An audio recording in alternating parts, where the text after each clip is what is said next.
Perdão. Olá, irmãos, boa tarde, graça e paz. Uma honra, um privilégio estarmos reunidos neste feriado, né? Domingo diferente, um domingo onde nós estamos num momento um pouco diferente do normal, onde o mundo está celebrando, nem ele sabe bem o que, mas para nós todo tempo é tempo de estarmos reunidos, de estarmos comemorando a vida que Deus tem para mim e para você, amém? Queria te convidar a hoje meditarmos no texto de Lucas, capítulo 17, é o texto que nós vamos ler hoje, com o título Aumenta-nos a fé, amém? Vamos ler juntos, capítulo 17 de Lucas, versículo 1 em diante, diz assim: Disse Jesus aos discípulos: é impossível que não venham os escândalos, mas ai daquele por quem vierem. Melhor fora que lhe pusessem no pescoço uma pedra de moinho e ele fosse lançado no mar, do que fazer tropeçar um destes pequeninos. Olhai por vós mesmos. Se o teu irmão te fizer, ou se o teu irmão pecar contra ti, repreende-o, e se ele se arrepender, perdoa-lhe. Se pecar contra ti 7 vezes no dia, e 7 vezes no dia vier ter contigo e disser arrependo-me, perdoa. Versículo 5. Disseram então os apóstolos, não foi outro qualquer, foram os discípulos que estavam com ele, disseram para ele: Senhor, aumenta-nos a fé.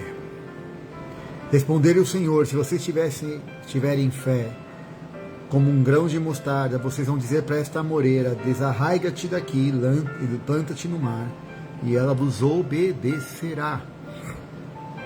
Qual de vós terá um servo a trabalhar na lavoura, ou a apacentar o gado, a quem voltando ele do campo diga: chega-te e assenta-te à mesa? E não lhe diga antes: prepara-me a ceia, cinge-te e serve-me até que tenha comido e bebido, e depois comerás e beberás tu?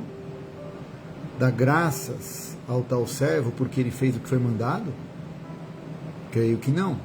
Assim também vós, quando fizeres tudo o que vos for mandado, dizeis: somos servos inúteis. Fizemos somente aquilo que devíamos fazer. Pai, a tua palavra, nós nos achegamos com fome e com sede nesta tarde. Pedimos que o Senhor revele-te a nós, ó Deus, tudo aquilo que está no teu coração, tudo aquilo, Senhor, que pulsa diante da tua vontade para as nossas vidas. Mediante a tua vontade queremos andar, queremos viver, queremos proceder, queremos, Senhor, caminhar. Por isso, Pai, tudo que milita contra a tua palavra e a tua vontade caia por terra em nome de Jesus. E leva-nos, Senhor, a compreender a dimensão do que o Senhor tem para nós nessa tarde, em nome de Jesus. Amém.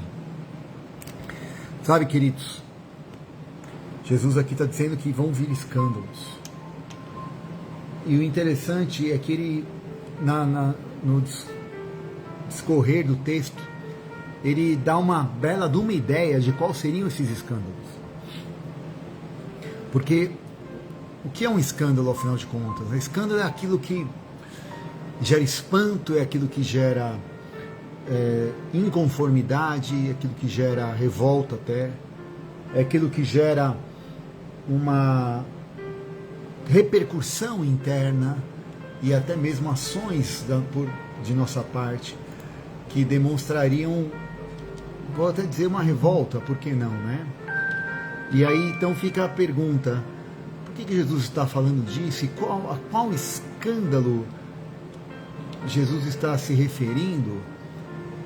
É um ato que fere, até vendo aqui a nossa, para nos ajudar na nossa definição, escândalo é um ato que fere as normas de conduta moral, cultural ou legalmente vigentes, abalando a opinião pública, né? Deriva do grego escandalon, através do termo latino escândalo, com U no final, e sem E no início, com S, mudo no começo da palavra. Então, Jesus está falando: olha, vai vir escândalo, mas não se preocupa não. E aí ele fala que o maior escândalo é fazer tropeçar um desses pequeninos.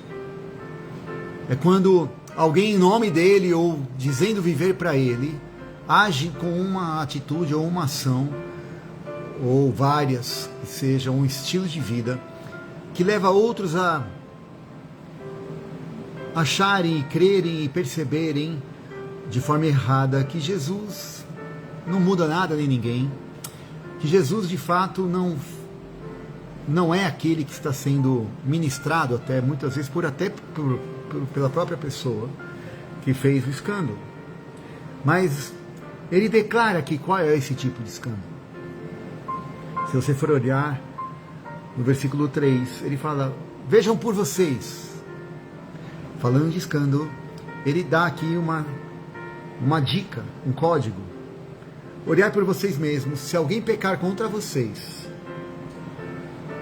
repreende, fala: olha, tá errado isso aí. E se ele se arrepender, você vai dar um sermão nele, você vai esfregar a cara dele, você vai pisar nele. É isso? Se ele se arrepender, perdoa-lhe. Se 7 vezes no dia ele fizer as mesmas atitudes, perdoa-lhe. Uau! Perdoar. E aí, ouvindo isso, os discípulos chegaram numa conclusão: Senhor, não damos conta de fazer isso não. Faz o seguinte, Jesus, nos ajuda. Como? Aumenta a nossa fé. Eles pediram fé. E a fé que eles pedem, olhando aqui o contexto, de forma muito objetiva e clara, não era para outra coisa, a não ser fazer aquilo que Jesus está falando. O que Jesus está falando? Perdoa. Senhor, não temos fé para perdoar, não. Aumenta a nossa fé, Jesus. E Jesus fala: se você querer minimamente o fé como um grão de mostarda, vocês vão dizer para uma amoreira, que é a maior árvore, né, uma das maiores árvores, você arranca-te daqui e lança-te no mar, e ela vos obedecerá. Ou se vocês tivessem, ela vos obedeceria. Ou seja, não é necessário tanta coisa assim para que decidamos e consigamos vir a liberar este perdão e a não pôr mais lenha na fogueira e a não causar um escândalo ainda maior ou um segundo escândalo através do primeiro. Porque, infelizmente, tem muita gente por aí que, ao invés de ter esse tipo de fé, buscar essa fé, como pelo menos os discípulos foram honestos e pediram: Senhor, me dá fé para apagar isso, para ajudar a abafar esse escândalo, não dar reverberação e não aumentá-lo. E ao invés disso tem gente que fala: você sabe o que fulano fez? Miga, deixa eu te contar o que está acontecendo. Ah, você não sabe. E aí então Jesus está falando: não é assim. Tenha um mínimo de fé, tenha um mínimo de decisão de não fazer isso. E Jesus compara a quem tomar essa decisão com um servo que, quando está plantando, trabalhando, cuidando do gado, quando ele chega no trabalho árduo, é convidado pelo patrão ou pelo seu senhor a sentar-se na mesa antes de servir o próprio Senhor. Ele dá esse exemplo porque naquela época era muito prática, muito clara a percepção da cultura das pessoas que são servos. Nós não temos muito essa clareza, porque aqui o que nos foi passado, o que tivemos de experiência, tem muito a ver com a escravidão, o que é horrível. Mas, e além dessa circunstância, porque naquela ocasião havia a lei dos servos, e o servo só ficava a vida inteira por uma escolha própria, mas senão a cada 7 anos era dado a alforria. Então não havia um escravo, como de fato aconteceu no movimento de escravatura aqui no nosso país. Mas, parênteses fechado, Vamos falar aqui sobre o que Jesus está comparando, que um servo obviamente entende que após o dia de labuta, ele vai servir primeiro ao seu Senhor para depois ser servido. E após ter feito isso, nenhum elogio existe, porque ele é inútil, era disso que se esperava dele. E Jesus traz essa alusão, essa comparação para dizer, se vocês são meus servos, não importa a luta que você e eu estamos tendo, não importa a circunstância que possamos passar, o que Jesus espera é que tenhamos a fé mínima, uma decisão clara de perdoar. E não adianta depois chegar e falar, Jesus, está vendo como eu sou bom, como eu sou legal, eu perdoei fulano, ciclano, beltrano, eu fiz aquilo que o Senhor mandou, e ele falou, você é um inútil. Porque era só isso que eu esperava de você, nada menos do que isso. Quando você fizer mais do que isso, podemos bater um papo. Mas até lá, baixa a bolinha, faz só o que eu estou te pedindo, faz só aquilo que eu te dei condições, e tenha uma fé racional, não uma fé emocional, não uma fé que depende do outro. O problema é que muitas vezes a nossa fé depende das coisas, depende do externo. Fé que depende do externo não é fé. Fé que depende de sinais, prodígios e maravilhas. Fé que depende da posição que a outra pessoa vai ter com relação a mim, não é fé. Pode ser muita coisa, mas não é fé. E Deus então está convidando a mim e a você para que assumamos essa condição e tenhamos a nossa fé aumentada a partir da nossa própria atitude, de independente de qualquer coisa, eu decido, Senhor, ser servo e muito mais do que servo, ser útil. Não apenas um inútil, um servo que só faz o que se espera dele. E aqui o mínimo que se espera é que tenhamos uma vida, um estilo de perdão. Para que não causemos escândalos, para que não reverberemos as situações escandalosas, e elas acontecem. Porque da mesma maneira que eu posso reverberar o escândalo de alguém, vão reverberar os meus, e pode ter certeza, nós os fazemos. Não tenha a menor dúvida, e nem precisa dizer que não, mas é a verdade. Eu e você, quantas vezes, sem querer, escandalizamos, sem querer,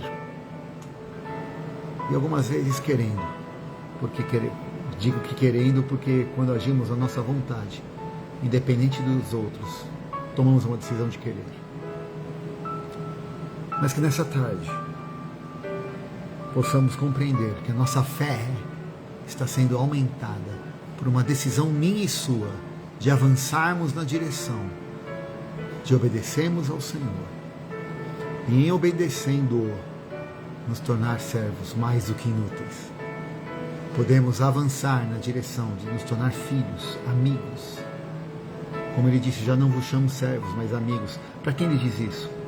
Para aqueles que lançam fora toda a grande árvore da incredulidade, de amargura, que tem raiz de amargura, todo aquele que tem tantas árvores fincadas no coração e que impedem a minha, você, impede a cada qual de poder comer da árvore correta, que é a árvore da vida. Que Deus tenha misericórdia de nós.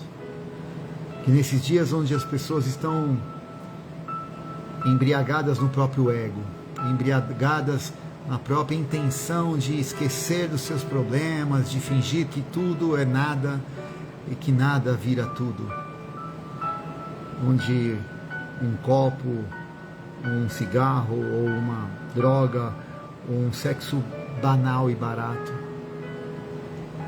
possa de repente preencher algum vazio por alguns instantes, por alguns momentos, mas que ao passar do efeito disso, parece que o vazio piora, parece que o vazio virou abismo, o buraco vira abismo e o abismo vira um inferno, e o inferno se torna permanente.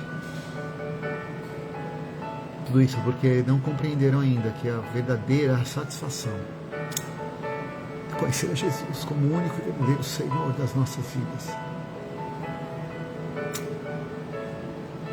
Que nós que nos dizemos servos, paremos de perder o nosso tempo com as picuinhas egoístas, egóicas, e possamos nos voltar para a palavra viva que nos ensina a termos fé como um grão de mostarda.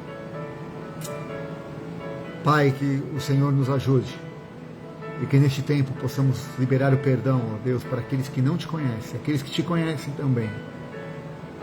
E, Senhor, sermos a porta aberta dos céus para que eles, em percebendo o teu amor e a tua graça fluindo através de nós, tenham fome e sede de conhecer a Jesus, o autor e consumador da vida e da nossa fé. Pedimos, ó Deus, aumenta-nos a fé. Ajuda-nos, Senhor, a pelo menos ser como um grão de mostarda, tão pequeno, menor de todos.